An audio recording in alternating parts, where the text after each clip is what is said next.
Yes, hello there and welcome to today's episode of Weekend Rewind. Yes, this is when we put our hands back into the Join Up Dots vaults, swirl it around a bit and find an episode that maybe has got lost in the midst of time. And this is in response to the amount of requests we get from people who say, David, with all the episodes you've released, where should we start? Well, it's very hard to find a place, so we're just going to randomly pick one, and this is today's episode. Enjoy. When we're young, we have an amazing, positive outlook about how great life is going to be, but somewhere along the line, we forget to dream and end up settling. Join Up Dots features amazing people who refuse to give up and chose to go after their dreams. This is your blueprint for greatness. So here's your host, live from the back of his garden in the UK, David Ralph. Yes, hello there world. How are we all? All rocking and rolling, ready for another episode of Join Up Dots. This is episode 362. I'm David Ralph. This is the UK, and we are connecting the world. And at the end of the week, we have got big news about Join Up Dots. Yes, I won't share what it is at the moment, but yeah, episode 365, 366, I'm probably going to spill the beans. But let's get on to today's show, because I suppose sometimes you can't see the path that you should be on, even though you're on the right path. It's quite a profound way to start. And that seems to be the case with today's guest on Join Up Dots, who started working in an environment just as a job, I imagine, and then found that he loved the very thing that he was surrounding himself with. He found his thing in the world of sales and now calls himself a sales evangelist and gets his message of the best sales techniques and personal stories of success out to the world on his very own show, the Sales Evangelist Podcast. He wants to bring the best tips and advice from the most experienced sellers to the struggling and overwhelmed sales executives that fail to see that the perfect closure of a sale isn't a forced sale, but one where the customer actually won't let you go without signing on the dotted line. But this story is one of those that I find so fascinating on Join Up Dots and bridges the gap between the listeners and the successful entrepreneurs and movers and shakers, as he's still on a daily basis hustling like mad to make the future that he deserves. He still works full-time for advanced processing and imaging in Florida, and when he isn't in the Florida sun with his lovely wife, will be work on the slide of faith, leading to the big leap. So does he find it a struggle to balance his life as a sales coach, podcast host, and award-winning speaker with his everyday commitments? And what has he found as the hardest part of starting a new venture, the idea or the action? Well, let's find out as we bring onto the show to start joining up dots with the one and only Mr. Donald Kelly. How are you, Donald? Hey, I'm doing so great, man. Thanks so much for allowing me to come on the show, and I'll slip you a $20 bill for that wonderful introduction there. I love that. I'll send it through to you. You can have it. Every morning you can wake up with a bit of Join Up Dots, because you did get up early this morning, didn't you? What sort of time is it out there? Well, in South Florida, the time right now is 6:30, but in order to do everything you mentioned in the beginning, I have to start at 5 a.m. Eastern Standard Time to get everything going before I start my day. And has that been something that, and obviously you are a hustler at the moment, you've got a hustle muscle, we can see it coming through you, but is it something that you've had to train yourself to get up earlier, or is it something that's just naturally in you? You're an early riser. It's natural in me. I don't know what it came from. I think more so my family roots. I was born in Jamaica, moved to the States when I was 9, and a lot of my Jamaican heritage, we're just early risers. So it's just ingrained in me to get up early. So either way, I would be up earlier than most. I was that kid at sleepovers that was up at like 6 o'clock. Everyone's trying to sleep in. But so I was always up early. So it wasn't that difficult when I started doing the hustle. It's just more so getting into a specific routine when I'm getting up early. You've had a terrible life, haven't you? I feel so sorry for you. You're raised in Jamaica and now you live in Florida. That's almost about perfect, isn't it? So, yeah. It's a horrible life, man. No, it's been great. It's given me a lot of opportunity to explore the world, though. I mean, being within that same part of the world throughout your life, it gives you the sense of adventure. So growing up in Jamaica and moving to South Florida is almost an extension of the Caribbean. And it gave me an opportunity to say, well, I want to see more of the world. And that's where I've done some hustling with, going off to school on the other side of the United States, or doing a mission with my church, and going out and traveling. I love traveling. So it gives us a great opportunity now, having grown up here, to go and find out what else is around in the world. So. And is it hard to hustle on a daily basis when you're surrounded with loveliness? Are you not drawn to jump into a pool or go swimming or play on the beach? It must. I always think to myself, I live in the United Kingdom, and it's a kind of mix in weather. We have some nice days, we have some bad days, but not often do we have the glorious days. And I think it must be easier some ways to be an entrepreneur where you're not being tortured by the fact that you're indoors with the curtains drawn, banging away at a computer, and the sunshine is shining outside. I think Florida must be a terrible place to do work like you. Well, you have to adapt wherever you go, and I guess that's the key there. What I've realized is that in order to go and play and have the fun, I need to make sure I put in the time necessary first. So you got to have some self-discipline there in the process, as far as the reward maybe. And for me, I got to have the sunlight to get. It's weird. I'm like those glow-in-the-dark balls. You got to get out in the sun to get that energy. So keeping the windows open, or going in the front yard and writing a blog post, or getting things prepared. Those are the things that give me the energy. And so if I want to go to the beach, I got to make sure I get these things done. So start the early morning, do the run, answer the emails, set up record the episodes, get the things going. And then if I finish up all the things I need to get done, then I can go play. So you gotta adapt and put some rewards in there.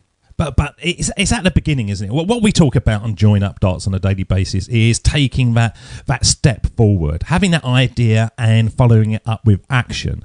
But we can see the movers and shakers, the guys that have really gone through the hard time, are already at the point where life begins play, and play becomes life, and it just kind of merges into one.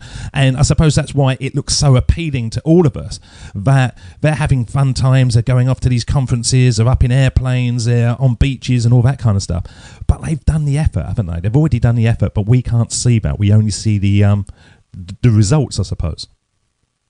Exactly. I had this conversation with my mastermind yesterday actually. I was up early with several other entrepreneurs, and the thing that we discussed was similar to that same statement you made. We see these guys in the end, we see them at their end, or not their end, but at their success point, and that's where we want to go.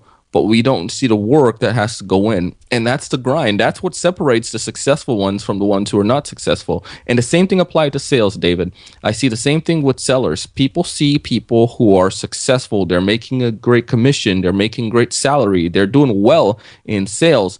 And then they say, I want to be like that. And with the low barrier of entry into the sales world, you don't have to go to college for us to become a sales professionals. Most people say, I have a great personality, so I could go in sales, but then they fail because they don't understand the idea of doing the work and putting the time in to become that successful. You don't see the early mornings. You don't see the late nights. You don't see the fact that I'm, reading these books. You don't see the fact that I'm driving and listening to my Audible. You don't see the fact that I'm listening to these podcasts. You don't see the fact that I'm going to these conferences and I'm not living glamorous life at those conferences. I'm hustling to get there. I'm connecting with people while I'm there. And then as a byproduct of all that hustle, the natural results come. And it's the same thing with us as entrepreneurs. And like you said, I'm in the thick of it right now, David. I'm in the part where this is the quitting zone, where a lot of people will quit because it gets really tough. And are you seeing the results? It took us like a year before we started seeing, really start seeing some traction going. The beginning part of this year, we had much better, let me try and think about the numbers all together right now. In 1 month, we've made more money than we made last year altogether from our, the side hustle with the sales evangelist. And can I tell you that it was one particular thing that I did? I can't say absolutely. Exactly. You go for thing. Yeah, it was more so a conglomerate of all the different activities that were put in play that made this a result. It was all the fact that I was getting out on other podcasts. It's the fact that I was going out and giving trainings. It's the fact that I was doing free speaking. It's the fact that all of these things that I hustled with, now the byproduct is coming from it. And as I analyze data now and see where the results are coming from these people that I'm getting business from, it allows me now to replicate that and to add better metrics within my business so that it can grow. So you got to put the work in. I mean, in your introduction, one of the things I like here on the podcast, it mentioned that you're in your garden in the back, and I love gardens, and the fact that the gardens, in order to gain those roses or gain those nice fruits and vegetables, somebody has to plant a seed and nourish that seed in order for that seed to grow into what you get in the end, which is the reward of biting into that fruit or that vegetable or seeing those beautiful flowers.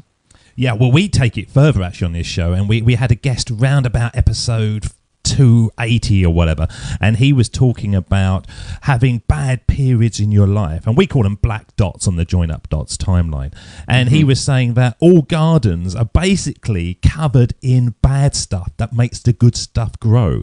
And when you're going through your own journey, there's moments in your life you think, oh my god, this is the worst thing ever, I can't bear this, how can anyone do this to me?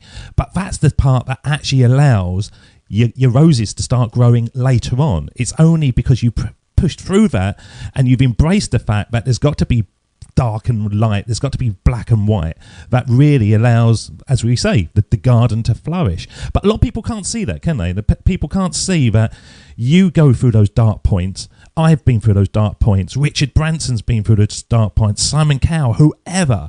And it's actually those that make you who you are. Oh, you're right. You're right on the dot with that. It's going to be that. It has to be. You have to go through those dark times. You have to go through those struggles, and you have to be able to push through that, because that's what's going to generate the results. I mean, if it's like anything in life, it's an eternal principle. I feel, David, that if you do this, then this will happen, and sometimes in that process you're going to have to struggle. I just did a speech on this recently, and for those who don't know, I take part in Toastmasters, and it's a wonderful organization where you help to improve your speaking, but they have a competition side where I competed, and I've received many awards for with speaking with that. But this year I did a speech on I call it the butterfly effect, and the butterfly effect is more so, you see a caterpillar, and it's not the most prettiest thing in the world, but this caterpillar goes through a metamorphosis, that dark period of time, that metamorphic moment where it's trapped in its cocoon. It seems like the world is at loss. Everything is dark, and we as entrepreneurs kind of find ourselves in that moment, and then there comes a breakthrough moment. However, if we are, we want to take the shortcut out, and we want to be taken out of this cocoon and not push through the struggle, then if we don't push through, we're not going to develop the wings, because that's the actual process in which butterflies gain the strength needed, because they have to get those fluids to their wings in order for them to truly fly. And without that, you can't fly. So the speech was, we were born to fly. And the premise was the idea that we have to go through those difficulties in order to gain the wings. In order to fly, you have to go through that dark moment with the cocoon, and you have to go through a breakthrough moment. So how are your wings coming along? Are they little stumps, or are they starting to flutter on your timeline that you're working towards? Are you still in caterpillar mode, or do you think you're halfway there? I think I'm halfway there, more than so halfway there. I think we're at the point now that we're starting to see some we're waking up out of this slumber, and we are starting to push through the cocoon. We have to. We're still not where we need to be yet. We're not flying, really high above the garden. I think there's a lot of garden analogy today now, but we are at that point where we're starting to break the cocoon, and it's awesome. It's difficult. It's fun. It's scary because it's starting something new, and it's just all around exciting in a moment at the same time as well. So how do the listeners start becoming the butterfly? Can they come up with an idea and leapfrog the caterpillar stage, or is that just the way life is? Do you actually have to become a caterpillar before you go into a butterfly, or can you quite simply come up with an amazing idea, bash it out, and boom, you're soaring? Maybe people can do that, but for me, based on what I've learned over my course of my 30 years of life, is that there are no shortcuts to success. You have to go through a process. And I mean, I guess if they sell drugs, they can, go ahead and or something illegal where they can, try to shortchange that. But still, yet there's going to be a consequence for that. But for those who are going through a natural order of things, you have to find something that is a passion of yours that is going to be of value to other people. You have to give something that's of value, and finding that may take a little bit. But once you do, in my case, like you mentioned, I love sales, David. Ever since I was a kid, I was selling the candy and the cookies in the front yard. And I was a kid at school with a backpack full of candy selling. I've always been a dealer. You was a school dealer. Exactly. I was taking kids' lunch money. They should have been using. I was using that they're using that to buy my candy. But I started doing that, and I had a desire for sales. I went into the corporate world, and I realized that I didn't know everything about selling, and what required me to become successful was taking a step back. There wasn't a shortcut, and I had to learn a process. And the more I learned and I got advice and training from people who have been there, then I started to say, wow, anyone can do this if they know the process. So therefore, I started evangelizing and to share that good message that anyone can sell if they have a desire to. And because of that, as a natural byproduct of it, people started to pay me because of the value that I offered. So in the process of things, if you come up with a great idea, you come up with a concept, it doesn't matter what it is, you're going to have to go through that caterpillar phase where you're going to have to develop in some way. Maybe your development is quicker than others, but you're going to have to go through it. And then you're going to have to have a breakthrough. Maybe you're stronger than some and you can break through quicker, but you're going to have to go through that process. And in the end, you're going to soar. But there has to be a process that you have to go through. And you look at anyone who's been successful. Bill Gates had his caterpillar moment. So did Jobs. They had to go through the point where Microsoft felt like it was starting off, and they had to sacrifice. They had some hard times at the beginning, but then later on, look what happened. And the same thing with Apple. They went through a caterpillar phase like twice, but now they're like a glorious butterfly and they're soaring. So you have to go through a process, maybe quicker than some, but you have to go through the process, I feel. I loved your statement. You've got to find the passion that's within you and then work out how you can provide great value to others. Because, well, when I started the show, I was in conversations with guests and they'd be saying to me, oh, yes, I started my first business by teaching Labradors how to surf. And I was thinking, what? How can you do that? Where's the value in that? And now, 360 episodes in, literally you can tell me anything and I'll go, yep, sounds like a good business idea to me. Because as long as somebody finds that value, and you might have somebody that is a surfer and wants to take their dog out surfing with them, that's your business plan. And I get these stories told to me that on one side it just seems totally bizarre, but they're making a lot of money at it. And I think that's a mindset that people got to get over, isn't it? When they're starting to do something, they've got to really be creative, because if they can be creative, then they've got more of a chance to find their crack and find their value some way. You're totally right on that. It is exactly right. There are some weird things out there. At least to me, may seem weird, or to you may seem weird, but to someone that is value, and they're willing to pay good bucks for it. They're willing to pay good money to get that. And if you can offer that value, you can be a sounding board or a solution, an answer to their challenge. They'll benefit. You'll find benefit from that. And the cool thing about it, though, when it all comes down to it, is that whatever you're doing, is it going to make you happy? Because though I like the water, though I like dogs, I probably am not the best guy to go out and teach Labradors or Labradoodles how to surf. It's not my gig.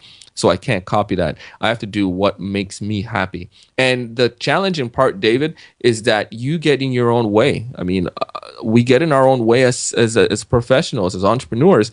We start to think now, when we first start to develop that, we're in this cocoon, we're thinking, am I going to be accepted once I come out of this cocoon? Or is there anyone out there that's going to want to buy this thing? Am I ever going to get out of here? I guess, you're stuck inside that cocoon and just thinking, am I going to get out? Is there going to be someone who's going to think that I'm worth it or find me valuable?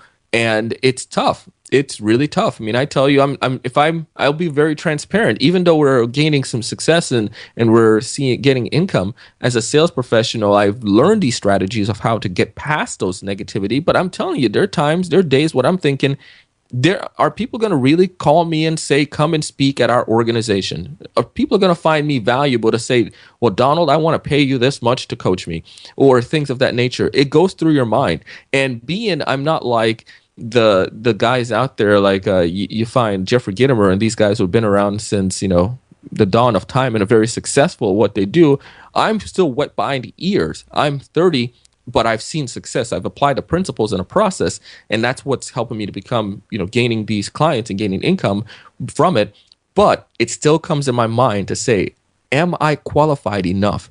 And you have to look past that. You have to recognize that, yes, it is of value to some folks. I am not going to feed or help everyone in the world, but I do know there are people out there that have value, and I have received validation, and I need to keep going with that. And everyone who is trying to push through right now, who are trying to develop those ideas, trying to go through, when you get those negative thoughts, just realize there are people out there willing to do this, and you have to get the validation. And once you get the validation, don't look back. Just keep going forward. Keep going forward, because there's a moment you're going to start soaring, but you have to go through this process. I think one of the hardest things on the process is that the fact when you start anything, you get quite a lot of momentum quite early. And you think, oh, this is going to be easy, to go from launching a show, for example, to getting 50 listeners a day is reasonably easy. But actually to get to 5,000 listeners a day, that's very, very hard. And I think looking back on my own journey, the fact that when you start anything, you do get that momentum, and then it just goes on that plateau forever and a day. That's the hard bit, isn't it? That's the bit when you kind of think it's not working. But actually what is happening is that you're getting better at it. You're fine-tuning yourself. You're learning what works, what doesn't work, what takes you too long, which is, all those plus points. That is where your true value is found, I believe now, at those bits when no one's paying any attention and you've just got that very small audience. But it's still worthwhile, isn't it? It's still worthwhile pushing through that. Oh, it's totally worthwhile pushing through that moment, because that moment is, like you said, it's a learning period at that time too. You are getting the opportunity to understand what people really want, and it's like I don't know, man. It seems like it's dormant, but in actuality, there's so much going on inside you as an individual, inside your organization, inside the brand at that moment, that it's maybe difficult to see, but it's growing. And like you said, if you're at 50 listeners, you're like, you'll say, woohoo, life's great. But then that plateau moment between 50 and 500 or 50 and 5,000, yeah, it's tough, but imagine if you quit, you will never see that 5,000. You just have to keep going and recognize that in the background, the word is spreading about you. Word of mouth is going. The right person is going to take this and share it with somebody else. They may share it with the community. Your voice is going to be traveling somewhere. And that's what's going on during that gap, that plateau moment. And then next thing you know, if someone found you and they start sharing your stuff with their Facebook community, and then other Facebook communities start finding, and other groups start listening. And then next thing you know, you're at 4,000. Next thing you know, that it balloons. Next thing you know, somebody writes an article about you, and next thing you know, it just happens. But if you stop the process, if you're not consistent, nothing's going to happen. There's a story that we all have learned over time as kids, and it's called, the tortoise and the hare. I'm sure you're familiar with that, right? Very much so. But you tell it. I like to hear it in a Jamaican Floridian voice. All right, let's go a Jamaican Floridian voice. Once upon a time, there was a tortoise, and once upon a time, there was a hare. That is perfect. I can't do it all the time. Oh, go on, keep it up. See how far you can go. All right. The tortoise, he was a very, very slow tortoise, and the hare, it was a fast man. And this hare, he felt very confident in himself that can do anything. He can beat anybody. He felt that he was Usain Bolt. And he went and picked a race with a tortoise and say, I will beat you. He knew Sam could beat the tortoise, so he went very confidently. But something happened to the tortoise. Two principles that I learned. One, this tortoise realized that if I could do something, I could do it. I'm going to be consistent at it. And two, I'm going to make a goal, and I'm going to go for that goal. So these two things the tortoise put in place. One, get the vision that I'm going to finish a race, and I'm going to beat him. Don't know yet how, but I'm going to do it. And two, I'm going to be consistent. Because the tortoise had a vision, And he was consistent in beat the hare, because the hare get confident and cocky in himself, and he didn't finish the race properly. Wasn't consistent. He started to slack in his abilities. Could he have beat the tortoise 10 times? But he didn't. He wasn't consistent, and he was too cocky. He didn't have the proper vision. So let's go back to regular speaking. So from this story of the tortoise and the hare, I've learned over the years, David, that I don't want to hear you like this now. That's how I want to hear you. I have found your business plan. Forget about the blimmin' sales stuff. We want to hear stories in that voice. You make $1 million. Well, that's going to be podcast number 2. But I just realized when I was looking back on that story, a friend shared this with me on my mastermind, and then I started breaking down those stories, those childhood stories that we've learned for years. They have so much in them that now as an adult, I could say, oh my goodness, I didn't see this before. But that tortoise had a vision to finish the race, and that he had the desire to say, I possibly can beat him. Maybe he didn't, but he said, I can finish the race. I had a vision. 2, he was consistent. Every day or however long it took him, he just kept going and going and going. And those that stopped being successful, the hare in this situation, he stopped. He felt too confident. And you as a seller, you as a business owner, you as a podcaster, you as a dog surfing trainer, when you didn't have those 10 clients or 50 clients, you're teaching to surf, imagine how it felt at one. You might think, well, am I going to ever get anybody else? But you just got to keep going. You got to be that tortoise. You got to be consistent. And the consistency with the vision will provide the results. It's the if and then, side of it. Oh, I've done hundreds of these shows, and I still get excited when I hear passionate speeches like that. It really is what makes podcasting so valuable. You don't get this kind of content on the news, do you, or the radio? They just kind of talk about what they want to talk about. But has podcasting opened your eyes to the possibility of actually inspiring and connecting with an audience that probably 5 years ago you wouldn't have been able to?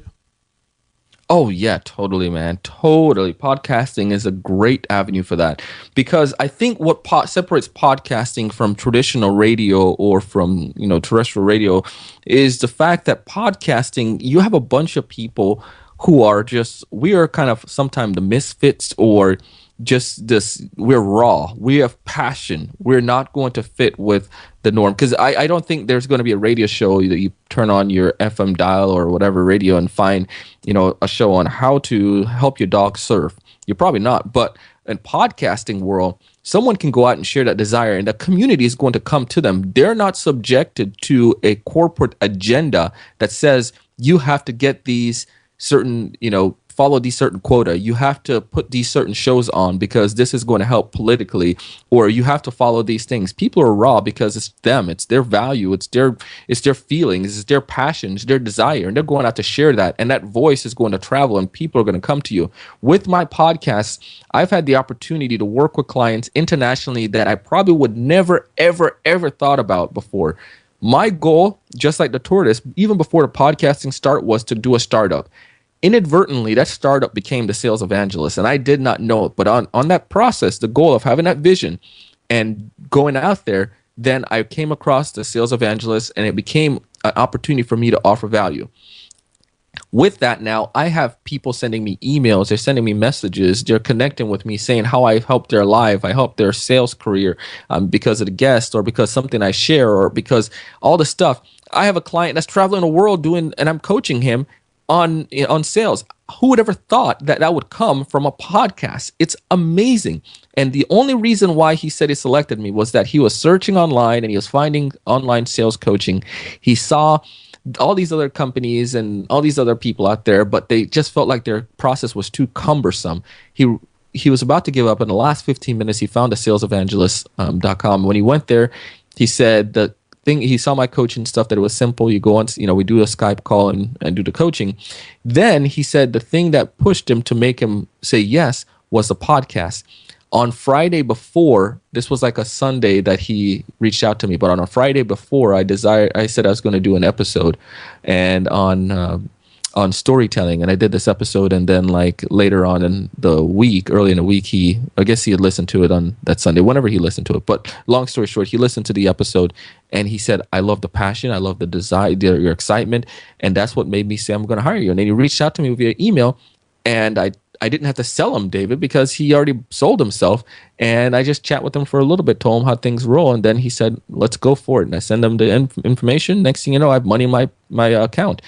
It happened because of the podcast. I got to an audience, got to someone that I probably could never, ever, ever, ever have gotten to. But because he heard my voice and felt the passion, felt my desire to success, and felt that I could help him with that. And now we're working together. So it's amazing what happens with that little microphone. Absolutely. And I'm going to play some words now that emphasize the moment that you're talking about, that moment when that guy took a risk and he went for something because it's passionately inside him. This is Jim Carrey. My father could have been a great comedian, but he didn't believe that was possible for him. And so he made a conservative choice. Instead, he got a safe job as an accountant. And when I was 12 years old, he was let go from that safe job. And our family had to do whatever we could to survive. I learned many great lessons from my father, not the least of which was that you can fail at what you don't want.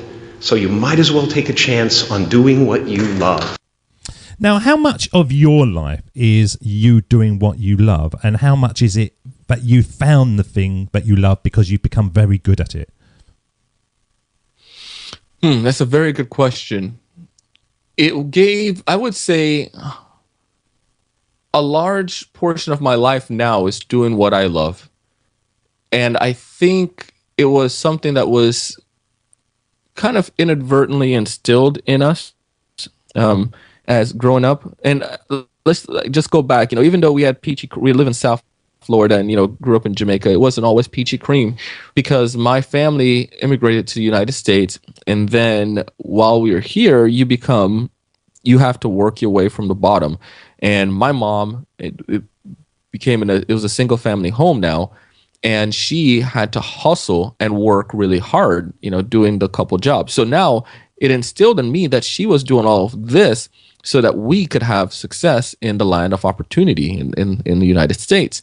And it made me that I had to work and I had to find something that's going to be that I love, because I saw that she was doing stuff, not necessarily that she loved, but she did it because of the love for us. So I wanted to have what I love and still show my love to her and to our family by being able to become a success and give back. So I couldn't fail, in meaning that I had to burn ship. At this moment, I was on my neighboring country and I had no way back. My ship was burnt. I had to make it happen. I had to find success here. This was the opportunity. So that drive or that vision pushed me to say, I need to find something that I want to do that's going to help me to be able to have a happy life, and also to help me to gain the success that I needed. And I love business. So I started off early, like I said, with sales and with business, and it pushed me into a world of really finding how I like, what part of business I like the most, and how I can gain success from that. And those things help to drive me and help me to go forward. So I would say a large portion of my life now is doing exactly what I want. It's exactly what I envision to be able to have, because I set that vision like the tortoise way early on, that one, I was going to find that I knew I could be successful, and two, I was going to find that particular way, how I'm going to gain that success so I can better have happiness for myself and to help my family because of all the sacrifice my mom has done to help us to get to where we are today. Does that make sense? It makes total sense. And as you were saying it, I'm looking at the picture of you on Skype, and I assume you're sitting next to your lovely wife, or if it's not, it's some lovely girlfriend that we shouldn't be telling your wife about. And how does she feel about your entrepreneurial spirit, your hustle muscle? Is she entrepreneurial, or does she kind of think, oh, can't you just get a normal job and a salary and come home every night? Yeah, that is my wife. And even the story with her, took half of my life to be able to get her attention. And no joke with that. I met her when we were 14 and had the guts to say something to her about 4 years ago, and we married a year and a half ago. She was a girl I could never have. So she knew my entrepreneurial drive and entrepreneurial spirit. We were friends, and so she always saw me hustling, and I wasn't the guy for her. Why not though? You're debonair. You're a good provider. You look good in a suit. I don't know why you're always standing in the middle of railway tracks. That's bizarre. Every photo I've ever seen of you, you're either hanging on a lamppost with a megaphone or on railway tracks. I'm going to have to ask about those. But you've got everything that a young lady would want, haven't you? You would think so. And those early years as a teenager, you always feel that even though I knew I wanted to be successful and had to drive, I had to do something to, bring success to my family, be successful in school and then go off and accomplish the dreams and the goals. The problem that I had was still yet a confidence that I was a guy that could woo her. I just I didn't think that I was, I had everything that she wanted. So, but for years I lived in this little lie, and I tried, and something wasn't clicking, David. It wasn't getting there. But I knew I said, let's move on, and I met other girls too, and I dated other girls, and beautiful girls, and had had great friendships and great relationships with them. But with Christina, it was just like, man, I don't know. I just get this kryptonite. I get nervous. I get afraid. And it came to the point one morning I woke up early as usual, and I couldn't take it anymore. And I wrote her like this long letter expressing my feelings, and then I gave it to her. And then it's a whole nother story for a whole nother episode. But long story short, eventually she said she had interest, and next thing you know, we were dating, and now we're happily married. And she's a big proponent. She's a big she knows the drive, she knows the passions that I have and the goals. And when we started dating and we started launching a podcast, it became not only my podcast, it became our podcast. And she was a big influencer in pushing forward. I have those days, and I tell you, and it's good to have great teammate in your corner with you who's going to help you. And if it was up to her, David, she would have said, you need to jump ship a long time ago. You need to be out on your own right now. I'm dead serious. And it didn't start off that way, but she saw the momentums and the success that we started doing. So she drank the Kool-Aid, so to speak, and she is all entrepreneurial, and she actually does some of our marketing and SEO and so forth. And she really feels it a lot more, and she's helped set the timetable which we have to depart, because she knows that we need to do that leap. So what would you do, Donald? It's right? awesome. $1 million question, right? And no one listens to this show. Christina's not going to listen to this show, okay? Just you and me. Christina finds her thing, and she becomes uber successful and leaves you in her wake. She flies up. Would you be comfortable with that, or would you think, oh, this was supposed to be my path? If she flies off, we're a team. That's if she finds something that she starts to doing and she becomes really successful at that, it becomes a team, David. We've made a commitment to each other for marriage, and we feel very strongly with our faith and marriage, and that it's not just for life, that we feel for time and all eternity. So we became these, so to speak, eternal companions, and that means I'm not ahead of her and she's not ahead of me, but it's a team. And whatever success that we find together, we're going to help each other with that success. And I'm not going to sit back and say, that I'm not going to have like, oh man, I wish it was me as well. I think that's going to be there a little bit. But I think one of the great things with marriage or with any relationship is that you have to learn to put your companion, your spouse, above yourself in a sense, because you're in this marriage together now. You know what I mean? You're a team. It's not just one man shop anymore. And if I love her, I'm going to desire that she has remarkable success as well. And inadvertently, that success is going to be for both of us because we're a team. It's like two oxen. You're yoked together, and you have to keep walking together. and one can't be ahead of the other one. You just have to keep going forward together. So, and I love the girl. She's awesome. And I bet that's the first time you've ever called your wife an oxen. David. That's not going to be a good thing. We're going to edit this part. Well, she knows what I meant. I'm going to email this just to her. I'm going to edit a special episode and pull it all together. No, but it is true, though, isn't it? It's one of those things that you hear time and time again, that it's so important to surround yourself with the right kind of people. And that's why sort of masterminds are so important. But there's a lot of power that you can gain from the people in your immediate vicinity, your family, your kids, your wife, whatever. And more often than not, they may not believe in what you're doing. Or no, that's wrong. They may not understand what you're doing, but they believe in you, and they will support you, and they will help out, and they will drive you forward when it gets hard, because they know that ultimately they can see what you want, even in your dark times. So it's vitally important, isn't it, to get the right people around you? It is vitally, and especially with your, with a wife, or if you're your spouse, you got to make sure that with that you have the right individual with you. It's a team. It's a team. And if Christina wasn't supportive or wanted to do the podcast, or she may not like going to the networking events and so forth, and she's more of an introvert, and I'm out there talking and so forth. But the thing about it, though, she's, like you said, she's supportive of the dream and of the vision. But if she wasn't, it would be really, really difficult to do anything, because we don't have kids yet, and we want to have children, but we've already started making plans on how business is going to go and how we're going to operate with that. But if I didn't have that, it would be totally difficult to get anything done. So I'm grateful to have her in my corner. And it's not that it's impossible for those with someone that don't understand as of yet, but it makes it a little bit more challenging, and I don't have to have that obstacle because she's there supporting. Well, let's play some more words now, and these really tie up with the Jim Carrey speech amazingly well. And these are some words that Oprah Winfrey said recently when she talked about doing the next right thing, making the right move. This is Oprah.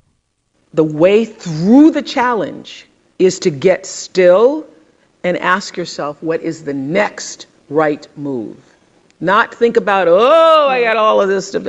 What is the next right move? And then from that space, make the next right move and the next right move. And not to be overwhelmed by it, because your life is bigger than that one moment. You're not defined by what somebody says is a failure for you, because failure is just there to point you in a different direction. How do you decide on your right next move? You've got all these things going around, and one of the questions, I'm going to ask a question and then I'm going to come back to that because it's just occurred to me. What do your company think? Obviously, they know that you've got a podcast and you're hustling. Do they just assume that you're planning to leave, or are they comfortable with what you're doing? That's a very good question. I think that I think some folks have learned about the podcast, but I feel that, especially with that particular company, that some people just don't understand the effectiveness of the podcast and how this could be of benefit. It's more of like, put it like this, they're more traditional and don't understand the benefit of how the podcast not only could help myself personally, but how it can help them as a business. And it's more trapped in old ways, so to speak. So they're not as forward thinking with a podcast and as supportive as it could be. So I mean, to be honest, it put more of a desire for me to do things on my own. I don't rob my company of their time. I got to give them their time and the things that they've helped me with. It's been a great learning experience, but I can't say that it's been the greatest support of what I'm doing. And do you feel that you come to a natural point when you outgrow? Do you know when you've outgrown something and it's time to move on? David, that's the same conversation I have with my wife and with my mastermind. It's so true. It comes to a point in life where it doesn't matter if it's with this company or whatever. there are periods in our life where we go through a process, we go through cycles, we go through growth in the cycle of life. I don't do the things that I did when I was 10 now because I do other things. I've advanced. I left middle school and the primary school, and now I'm in a higher level, and it's just the way it is. And sometimes you have companies you go to and you start and you learn and you grow and you leave. It's just what happens. Same thing with different jobs. You might start off working at McDonald's or one of these fast food restaurants, but it's not intended to be there for life. You have to grow. You have to take the next step, try the next thing. And in my understanding, especially with the company, there's going to come a time where I knew that from the day I started. I was going to do several years and then go off to an MBA, but I wanted to gain that experience or do a startup. And now, as a natural byproduct of what I've been doing, that there's coming to that end of that tenure where it's going to be me leaving and doing what I really love to do on my own, as opposed to for someone else. Does that make sense? It makes total sense. Yeah, I'm buying into everything you're saying. And so sort of taking us back to the Oprah words, how do you decide on your next right move? When you've got all the kind of, as she says, you've got everything going around you and you're trying to do this and you're trying to do that and you're pushing the boulder up the hill, how do you decide on what to do next? It is one of the most challenging part, I feel. It's back to that, almost gets you back into that inside the cocoon mentality, because what happens, there's a bunch of different things, and it doesn't help when you see all these other people around you, like, the David Ralphs of the world, and you're like, oh man, I want to be like David. But you know what? You really just have to focus on what is that vision. Go back to the tortoise. What is your vision to finish the race? Okay. We know that's the big thing. That's the big accomplishment.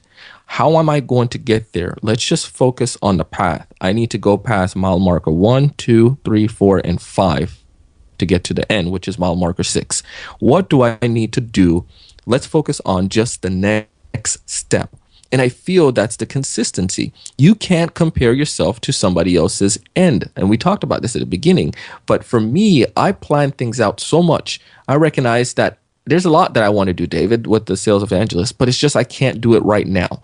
I have to follow the process and follow the order unless I, go crazy. One of your last episodes, you interviewed a gal from not Portland. She was from Denver, Vail, Colorado.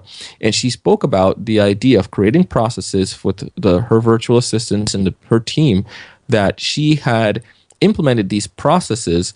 And then, these processes, she put in hard work, and you were talking about that as well at front. And then in the end, as a natural byproduct, things start to operate. It started to become a machine. And it's the same thing with my business. My next step is to focus on the things that are going to be of value and that can help generate income. I can't do all of them right now, but I'm going to focus on just the next one right now and do that really, really well.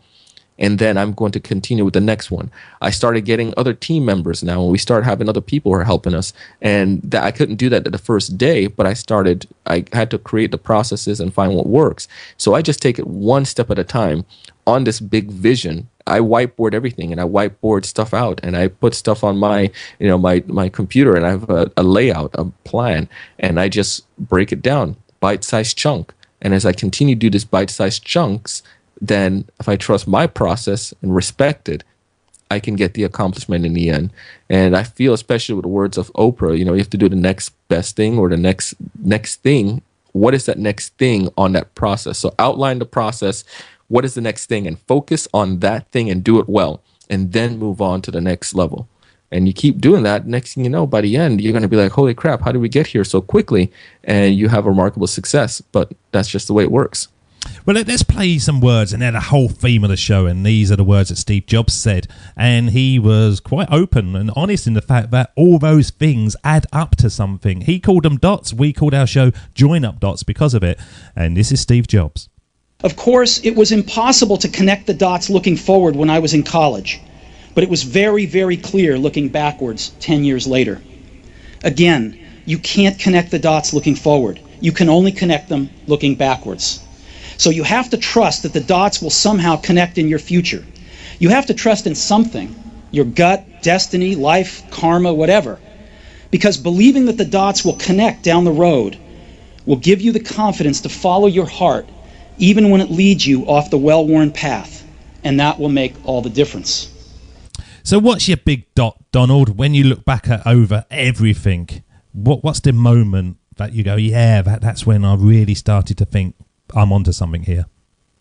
I would say it was in particular to what's going on now with Sales Evangelists. Yeah, absolutely.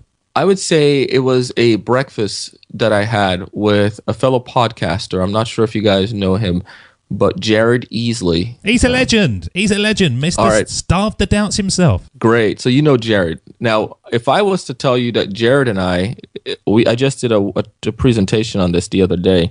We're both in South Florida, but Jared Easley and I worked in the same company. Jared started working there, and he had a policy that he implemented that whenever he had new people come to a company, that he would take them out to a lunch. Well, it was the opposite. He had just moved into our company, and he wanted to meet people. So he said, let's go out to breakfast. And I am an early riser again, and it was an early breakfast. And I was like, sure. So he Where said... did he take you? Hooters? Because he's big on Hooters. No, it wasn't Hooters. Not that early anyways. No, but we went to a Marley's Diner in Deerfield Beach, and it was about 10, 15 minutes from our company. So Jared, he went out to breakfast, and he was like, I know you're doing stuff. Tell me about, what do you do? And I started sharing with him my startup idea was to work for someone for 3 years and to start these tech startups. And this is before Starve the Doubt. So this is an origin, I'm telling you guys. And then Jared said, let's do it. So we started working on these startup ideas together. We started brainstorming, having conference call, listening to podcasts, getting with some other tech folks and trying to see if this stuff can take off. The problem, we came across a lot of problems, and it just wasn't the right fit. Jared went to New Media Expo, and then he heard about the idea of podcasting and the impact of podcasting. And he said, Donald, I'm starting a podcast. And then if you go back to Jared episodes, number 3 was with Pat Flynn. And that's when the Sales Evangelist made its debut. Jared actually encouraged the Sales Evangelist. So the dot, what it all comes back to was going to breakfast with Jared. Even though it wasn't anything about the Sales Evangelist at that time, it was about doing our startup. And I remember we used to walk around the lake, just like Jobs. There's a lake in our business complex that we used to take breaks when we take our little breaks, lunch break or whatever, and go for a walk and chat and share ideas and talk about podcasting and so forth. And I had my start, later than he did, about 9 months later with Sales Evangelist.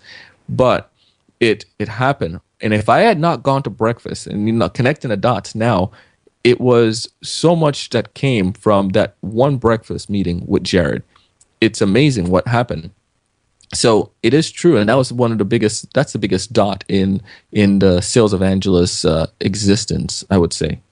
Now, for anybody who doesn't know Jared Easley, I recommend go over to Starve the Doubts because he's doing so much. He's really rocking and rolling, and he's a lovely guy as well. Have you seen a difference in him, Donald, when you look back? Is there a confidence? Is there a focus that wasn't there at the beginning? Because you find that more often than not. When you look at people, you think, wow, they've changed. But it's only because they're getting more experience and they're coming out of their comfort zone. Jared has totally. The one thing about Jared that hasn't changed, it has increased, I would say, is a desire. He has a tenacious desire to help people and to help bring value to people's lives. He is amazing at that, and he's a great friend of mine. He's one of my best friends, and Jared is just really, really awesome with that.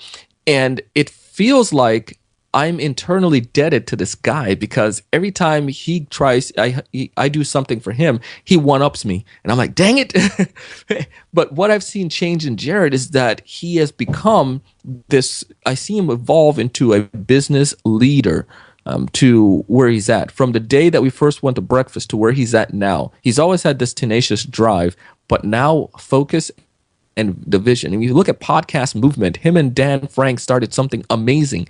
It was a movement, literally, that has started. And now they have huge people that are coming from all over the world to a conference that they envisioned and started. And again, this goes way back to that. Imagine at breakfast with Jared where we're talking about startups. And then now he essentially and Dan started a startup with some other there's four of them all together, Gary Leland and some other guys.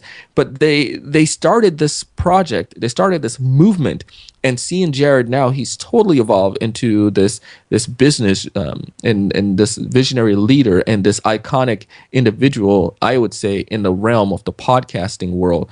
So he's definitely changed a lot for the, I guess I wouldn't say change, but has evolved into a great leader and a great business professional and someone that's given a lot of value to other folks. Yeah, he's a great guy. He's a great guy. Although, I have to be honest, he's been on my show, episode 171.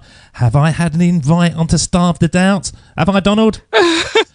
What do you reckon? We need to do something about that. What's that? What do you reckon? Did you reckon I can force myself onto Starve the Doubts? We do a live, as I called it, Join the Doubts at Hooters. We could do a live broadcast at Hooters. I think he'll probably take you up on that. He'll probably like that. That's what we're going to do. Well, this is the end of the show now, and this is the part that we call the Sermon on the Mic, when I'm going to send you back in time to have a one-on-one with your younger self. And if you could go back in time and speak to the young Donald, what age would you choose and what advice would you give? Well, we're going to find out, because I'm going to play the theme tune, and when it fades, you're up. This is the Sermon on the Mic.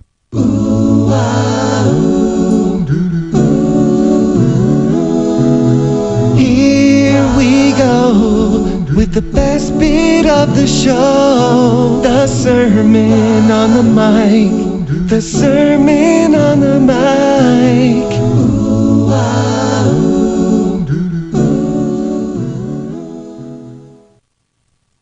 All right.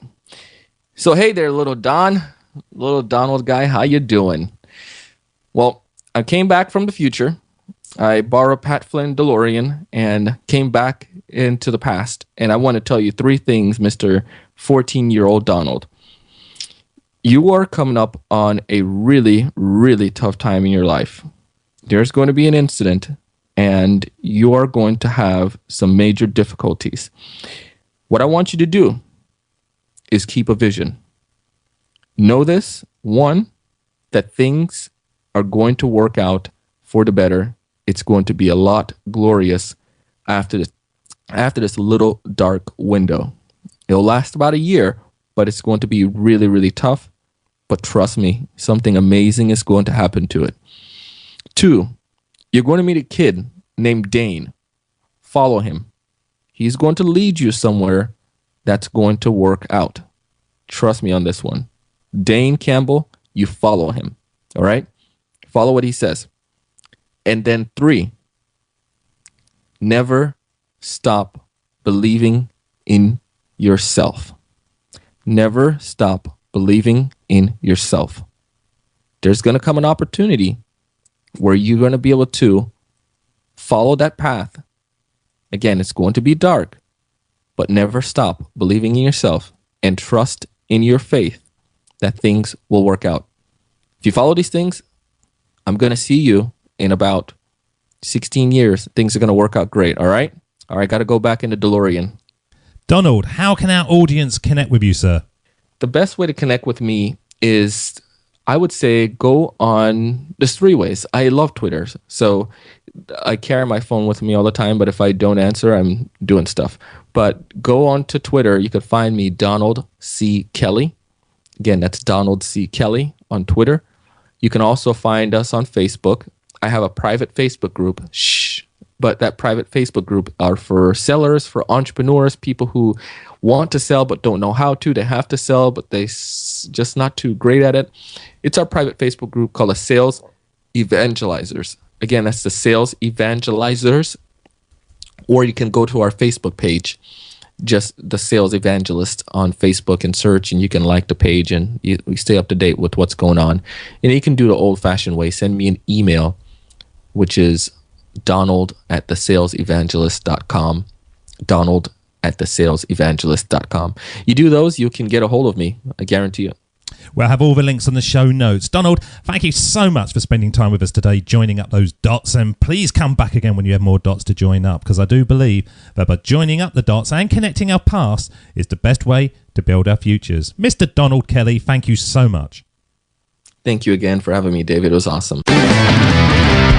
Thank you so much for listening to this episode of Weekend Rewind with Join Up Dots. If you're inspired by podcasts and have the desire to create one yourself and build income into your life, doing something that's incredibly fun, whether you've got a business already or you're just starting from scratch, we have got the number one tutorials for you. Go over to podcastersmastery.com and you will be sent a free 12-part video course teaching you how to start podcasting. So that's podcastersmastery.com, and of course next weekend we will have another episode of Weekend Rewind.